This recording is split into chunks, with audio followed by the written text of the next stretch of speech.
What's going on, guys? It's Josh here with Buckeye Bowhunter, and I'm finally back making some videos, so thank you guys for being patient. It's been since like forever since I made like an actual video.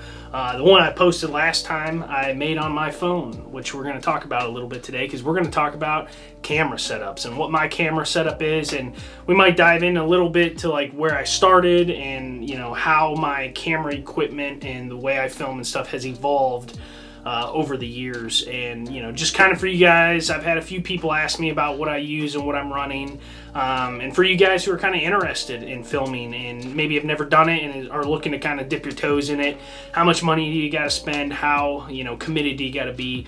We're going to talk about all that, so stay tuned and thank you for joining me. All right, so first let's kind of talk about filming a little bit. I have a kind of a love-hate relationship with filming, if I'm being honest. I love filming, I like editing, I love the whole process of like putting a story together and filming, and, you know, just kind of being like an artist, if that makes sense, when it comes to this stuff. But at the same time, being a big buck hunter, or being a hunter who takes it pretty seriously, it can really get in the way. So be prepared. You know, the big question I always ask people when they want to get into filming is, how committed are you going to be? How much money do you want to put towards it? Now, you know, if you don't want to be that committed, if you're the type of person who's like, you know what, if that big buck walks in front of me, I'm shooting it whether I get it on footage or not, then maybe spending $2-3 grand on a camera setup and a computer setup that can run your video isn't for you, you know. But if you're the type of person who's kind of like me, who really just enjoys getting footage and shooting a deer is kind of a bonus, you know, I really love putting together YouTube videos, then maybe spending a little more money is for you. So that's like the first question I think you ask yourself. How committed do you want to be? How much effort do you want to put towards filming stuff? If you just want video to, you know, show your buddies or maybe help you with figuring out where you shot a deer so you could recover it better, make better decisions that way, really, you could get by with one of these, and that's your cell phone. Cell phones, we all have them nowadays. The video and the camera quality of cell phones nowadays, especially if you get like higher end models, iPhones, Samsungs, it's unbelievable. Like, you can take some really darn good footage with a cell phone. And I have just I think the iPhone Pro 13 or something like that.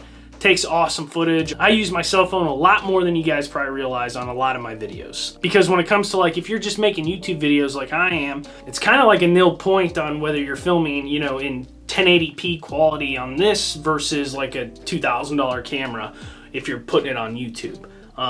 When it comes to like 4K stuff and really high quality stuff, you're going to see a big difference. I just wanted to start out by saying, if you have never filmed, you're kind of interested in it, you want to get into it, you want to see what it's like, maybe you want to, you know, film killing your first turkey, film killing a doe, film killing your first deer, whatever, just go with your cell phone. And when it comes to the cell phones, there's 1,000 different ways you can hook them up and, you know, film yourself shooting a deer. You don't need somebody to do it for you.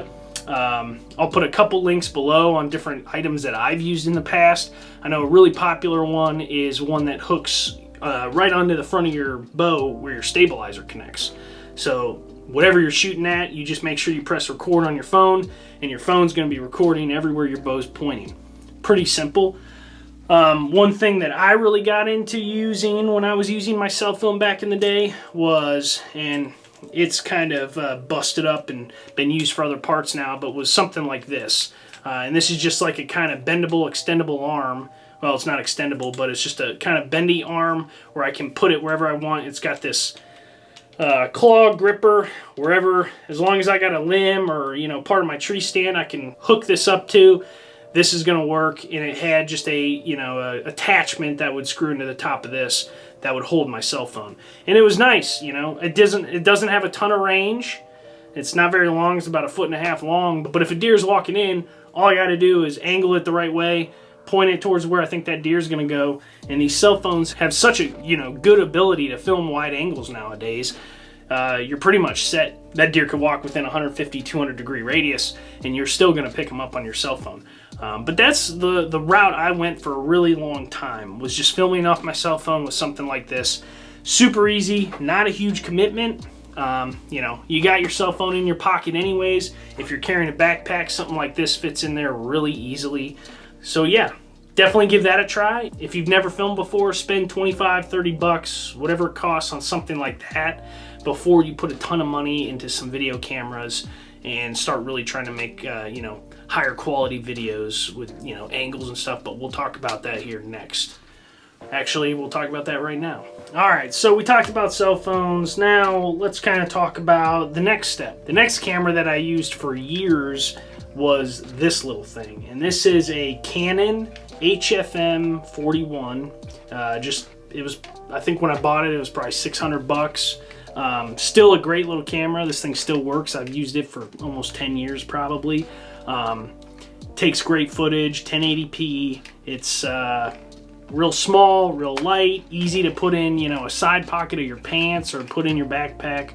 Super easy to carry into the tree with you, carry into the woods with you. The only thing that happens when you jump up to a camera like this, yes, you're gonna get much better footage, only if you really step up your stabilization game, I guess, and use an actual tree arm or a camera arm. So this is the camera arm that I have used forever. It's super lightweight. It's got 3 sections.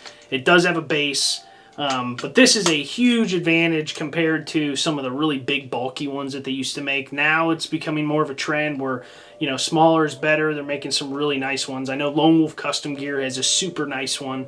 You're going to pay an arm and a leg for that. Some of the 4th Arrow camera arms are really nice too. This one is a 3rd arm, which I don't think is even in business anymore. Please correct me if I'm wrong. But I've had it forever, like I said, and I think this is like the Bandit 3 or 2 or something. I have tried to find these online on eBay. I have not found them anywhere. But when you jump up to a camera like this, it's really hard to attach this to anything, you know, that doesn't have a lot of range or a lot of motion and actually get good footage. You need something a little sturdier that can handle a little more weight. Not that this is heavy, but you know, something that I was using for my phone would not be sufficient for this. You kind of have to bump up to a camera arm. And this is something that I always have to carry in the woods with me. I only have one of them. I only have one base. So I'm setting this up every time that I hunt. It's not very difficult. Get really good at it. The only problem is when it's really cold, this can be a super bummer to take off the tree and put back on the tree or whatever. I like this thing a lot. This is what I use even now today with, you know, I got a lot bigger cameras now that I use, and I'll show you guys those here in a minute. I still use this for them. This works just fine. And this one's kind of simple. It just connects to the tree with a ratchet strap. The ratchet strap will go in here between this little clip thing, and you just cinch it down to a tree, and you can use these 2 knobs to level it, and then you just pop this right on top and you're good to go. And what's cool about having a camera arm is depending on what type of hunting you're doing, this will take any type of head that you want. Fluid head, you know, you can go cheap, you can go expensive. And I'll just say this, when it comes to, you know, if you're trying to get high quality video, I would spend more money on a camera head and get a really nice fluid head, something like this, before I spend a ton of money on a camera arm, because the fluid head is really what makes your video. Most camera arms are going to do all the same thing. They're going to support your camera just fine. They're all going to be pretty smooth. The camera, the actual head is what is going to give you good footage. This is a small rig head, super lightweight one. I've used this for a long time. Takes up very little room in my pack. I really like this one for the camera I was running last year, which I'll show you next. This year I got a bigger camera. I got a 4K camera. I might bump it up and, you know, probably get a bigger head to handle more weight, but we'll see. But something like this is going to be ideal if you're going to jump up in quality and use a camera of this style or a little bigger like this one. So a few years back, I upgraded and I bought this camera, which is a Canon HF G10. About 5-6 years old. I bought it used Great camera, has a lot bigger lens, has a lot bigger sensor, so it's going to gather more light, more detail. You're going to get higher quality footage at low light situations, which is kind of when you really want it, because that's when you're going to have opportunities at a big buck. You want this camera to be able to gather as much light as possible in those low light situations, mornings or evenings. And that's kind of what I went with here. Now, there's a couple positives, couple drawbacks. Obviously, the positives are better footage. Drawbacks are bigger and heavier, more of a commitment when you step up into something like this. Also, price. This is about $1,000 camera when I bought it. So you're putting a lot more money into something. Is that worth it? Are you going to be making YouTube videos consistently and putting them out so that other people can see them? Or is it just going to be you and your buddies looking at them? You know, maybe this type of camera isn't for you. This camera really falls into the prosumer class, is what they call it, where this one is more of a consumer class. Doesn't have a lot of, you know, functionality or different or customization, or, you know, it has a lot, but not as much as something like this. So this is where we're jumping up into the actual prosumer class. It's not quite a professional camera, but it's higher quality. It's for somebody who actually knows how to use a camera, because there are a ton of different customizations and things that you can do with this camera to make really good footage. It also allows you to have some sort of shotgun mic hookup. It's got a hot shoe. It has a focus ring, which helps you tremendously. I will say on this camera, great camera, but one of the biggest problems that I find is when I'm trying to film from a tree stand and a deer is, you know, there's a bunch of brush or trees between me and that deer. This thing has a heck of a time focusing on that deer. Something like this is going to help you out a little better because it actually has a focus ring. Like I said, this is a great camera. I definitely would recommend this camera to people who are, you know, trying to get into the YouTube game. Pretty sweet deal. Pretty sweet deal. Runs about, I'm not sure what it runs now, but I'm pretty sure it ran around like $1,000 to $1,200 at the time.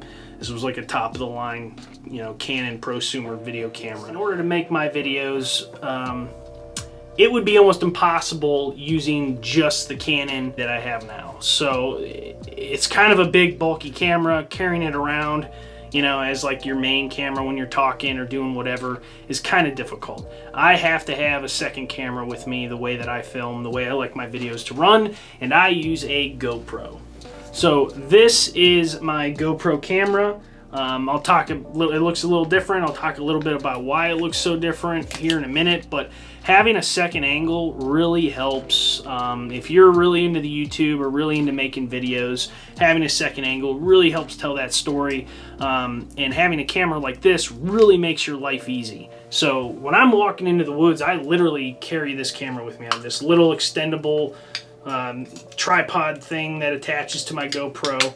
I literally carry this in. I got my backpack, my stand on my back, I got my bow in this hand, and I have my GoPro in this hand. And I will literally talk to the camera the whole time I'm walking back. I'll get B-roll footage of me walking, my feet, you know, my surroundings. It's just super nice to have something like this all the time, and it's really lightweight, really small.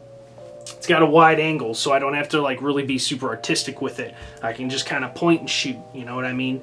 And then when it comes to hunting out of the tree stand and getting that second angle for, you know, when you're hunting out of a tree stand, when you're about to take that shot, I use the same GoPro.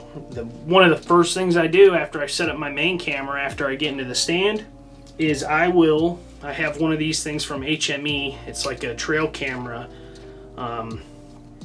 It's made for like trail cameras. I will screw this into the tree, and then it's really easy to unscrew this GoPro off of this little stick and screw it onto here, and now I have my second angle. I can screw it into any tree or anywhere on the tree I want, as long as, you know, it's legal where you're hunting, and get that second angle. Now, the reason my GoPro looks a little different is because I have this extended external battery on it. So you can see the GoPro, it's actually right here. That's all the GoPro is. The problem with the GoPros is they have like about a 45-minute battery life. If you're trying to film any kind of deer hunt, that's not going to do it for you. So I found this thing by Refuel, I think on Amazon. It has been pretty awesome to use for me. It's not quite what advertised. I think they advertised like 9 extra hours of video. It's not quite that. I think getting 6 hours out of it is pretty common for me. I don't run it consistently like the whole time I'm filming, but I will run this. You know, if I see a deer, I turn it on. You know, walking in and out of my tree stands, I turn it on. If, you know, I'm any kind of deer encounter or talking, I'm running this. So it's running a good majority of my hunt, you know, throughout the whole hunt. This was able to last most of my all-day sits, depending on how often I used it. So this to me is a necessity, and if you're in the, you know, into making YouTube videos or videos on Vimeo or anything like that, having a second angle definitely is going to add to your video and help you tell that story. So I definitely recommend getting something like this. And this is only a GoPro 7, so it's like 3 or 4 models behind. Does fantastic.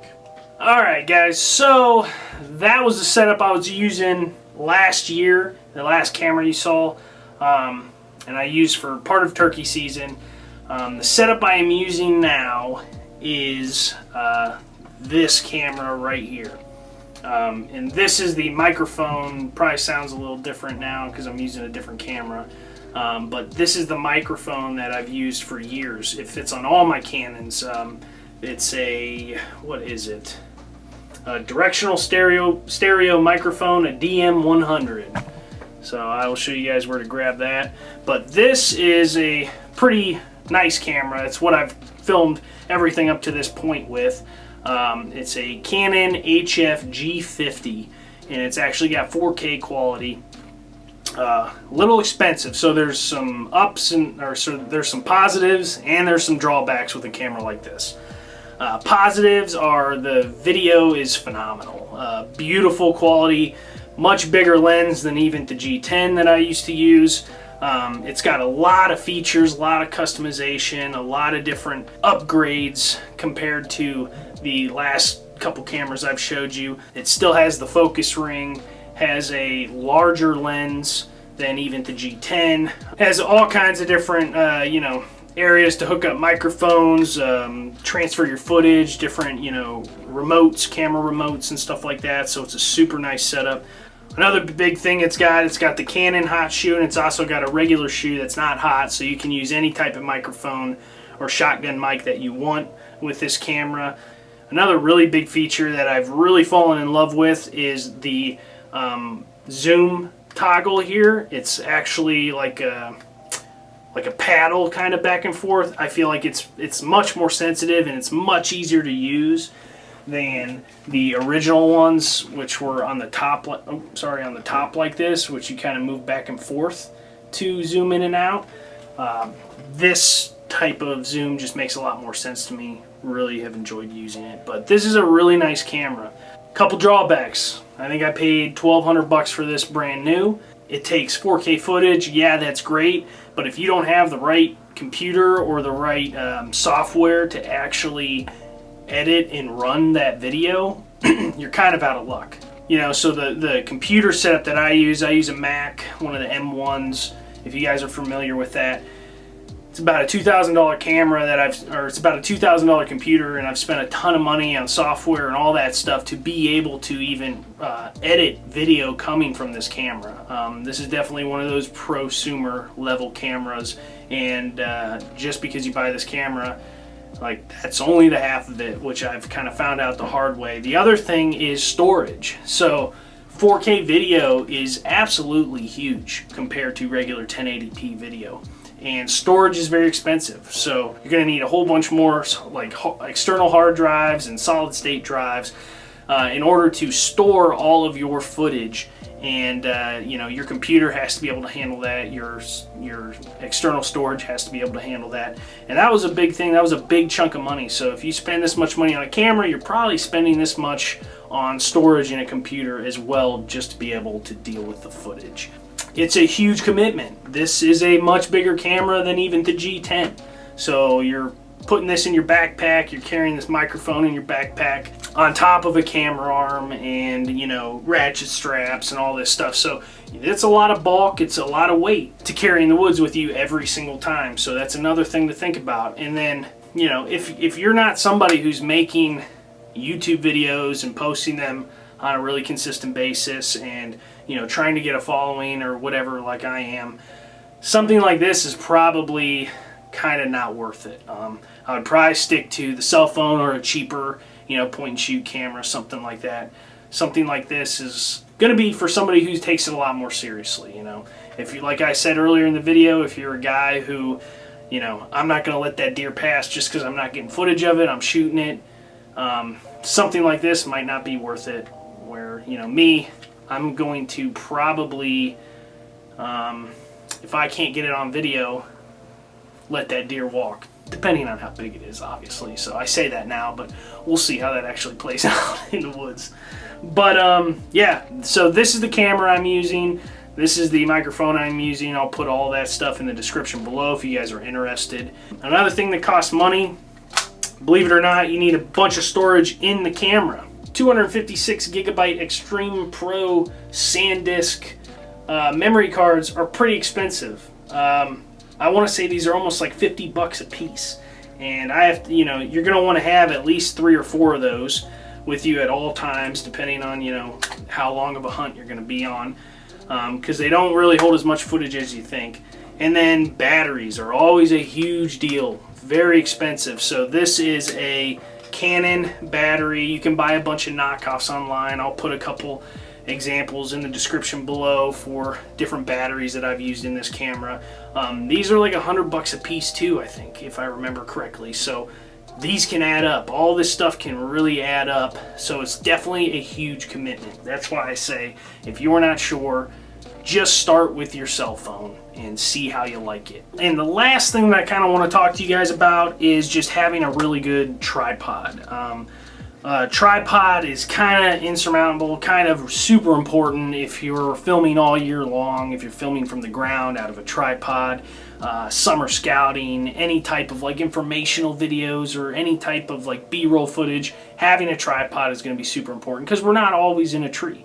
So get yourself a pretty decent tripod. I have a tripod I bought online. I don't even know what brand it is because I painted over it 7,000 times. I think it cost me like 45, 50 bucks. It's a pretty cheap tripod, and it's really worked well for me for, I don't know, probably 3 years now. So I don't really have any complaints. I don't think you need to spend a ton of money on the tripod. Just kind of the way I feel about camera arms, I don't think you need to spend a ton of money. Like $300-400 bucks for a tripod or a camera arm seems a little overdoing it maybe, unless you're making, you know, the movie Avatar or Top Gun or something, and you're gonna want some pretty nice tripods. But we're making YouTube videos. A $300-400 tripod seems excessive. 40-50 bucks, you can get away with something really good. If you're gonna spend money on something, again, spend it on a fluid head. Get a fluid head. That's gonna make your video 1,000 times better than a tripod ever will. As long as your tripod's not moving, it's doing its job, get a nice fluid head. That's going to help you out. So this is my setup right now as it stands. If you could just imagine it on this camera arm. I will actually move this head, this fluid head that I'm using here, onto this camera arm and probably save this fluid head for whenever I'm using my smaller cameras. So I got my Canon HF G50, I got my DM100 Canon shotgun stereo mic. This is a, I'm not sure what brand, I think this is a Kingjoy. I'm not sure what model this is. I'll put it in the description below. I could probably find it really quick on Amazon. This is a pretty cheap fluid head. So I want to say it's like 40-50 bucks, but it's worked really well for me. I'm going to probably upgrade, not this year, but maybe a couple years down the road. And then a really important part of my setup that I've been using, I use for turkey season, really helped me out, and I'm going to be using for deer season, is this remote. And what this remote does is it allows me to work the camera without actually reaching up and touching the camera. So It really limits my movement. I don't have to move as far. All my controls are right here: power, record, zoom. You can see I can zoom in and zoom out. Pretty simple. Makes filming from a tree stand pretty easy. I really like the setup. So that's the setup I'm using now. Hopefully this was kind of informative. Hopefully you guys got something out of this. If I would repeat anything that I said in this video, it's try it out with your cell phone first. Don't spend all the money at once on a camera setup. Work your way up to it. Collect things over time. I've collected all this camera gear that I got over, you know, a 15-year period. So there's no rush. A cell phone does a great job if you're just trying to show your buddies and, you know, use it as a resource when, you know, you think you may have made a bad shot or something and trying to decide how long to wait to track a deer or something like that. Great for that. If you're trying to get into YouTube or making better videos, higher quality videos, step up gradually. If you have any questions, please hit me up in the comments below. Make sure you hit the like button for this video if it helped you out at all. Please subscribe if you like my content. And as always, thank you so much, and we will see you on the next one.